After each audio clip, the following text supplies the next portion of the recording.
The silver price has been on the move in 2025, rising to highs not seen in 14 years and even breaking the 39 per ounce level for brief periods of time. The white metal typically lags behind gold in a bull market before outperforming, so it's no surprise that it's taken time for it to start catching up.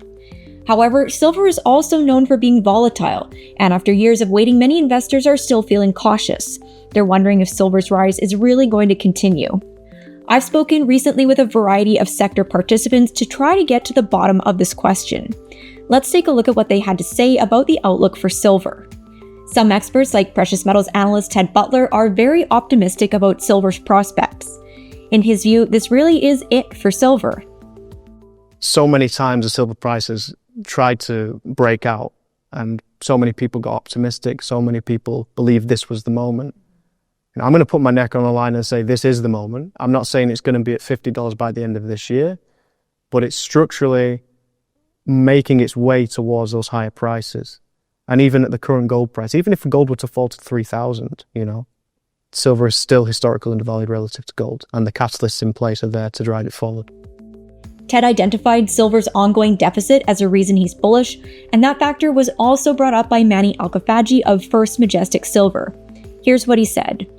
There's been a structural deficit for 5 years now straight, and supply is just not keeping up with demand. Demand is continuing to rise. Every year the deficit is increasing, but supply is tapped out. The miners collectively peaked production in 2016. They produced about 900 million ounces.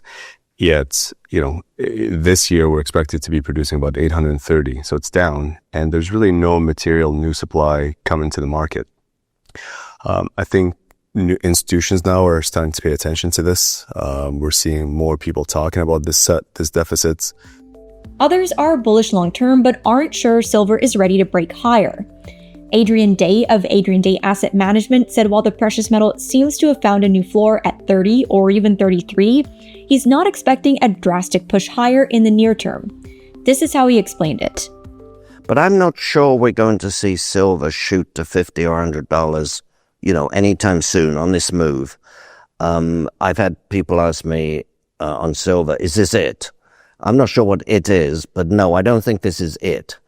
The thing about silver, you've got, obviously we know this, you've got the industrial demand, and then on the supply side, you've got the fact that you've got two things that are grossly different or vastly different from gold.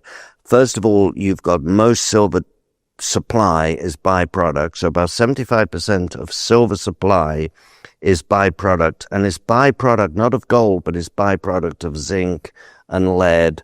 And so I've said this before, the lead miner in Bolivia does not build a new lead mine with 10% silver byproduct just because the price of silver went up, right? And so silver supply does not respond well to changes in the price of silver, which is one of the reasons that the silver price is so volatile.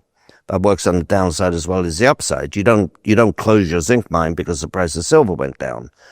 The second major difference is there are no stockpiles of silver, no meaningful stockpiles of silver.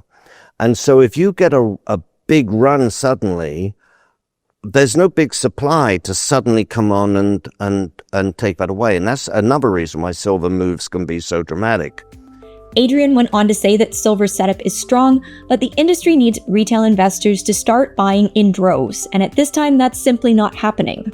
Rick Rule of Rule Investment Media made a similar comment, also highlighting how dramatically silver can move when it does get going. Here's what Rick said.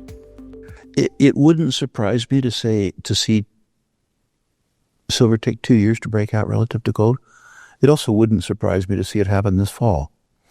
All I know is that silver doesn't move until a generalist investor comes to the precious metal space. The generalist investor comes to this precious metal space because of momentum established by gold. When that happens, I don't even know why.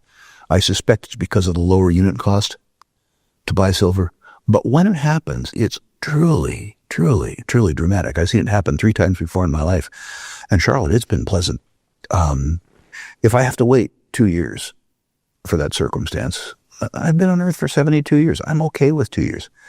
But those moves are really, really, really dramatic. And silver has substantially lagged gold in terms of this move, as it always does in a bull market.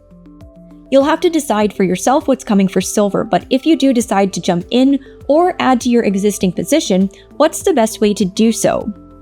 The broad consensus is that you need to get physical metal first before pursuing other avenues like exchange-traded funds, futures, or silver stocks. Here's Rich Checkan of Asset Strategies International explaining the importance of holding physical silver.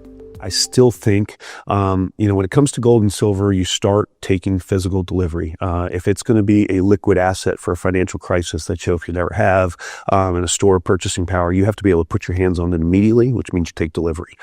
So I would buy coins, bars, rounds, whatever it was that had the lowest premium. The goal here is to take as few dollars as necessary to meet your allocation for gold and silver. And that means the lowest premiums, and we can help you do that. It changes from day to day.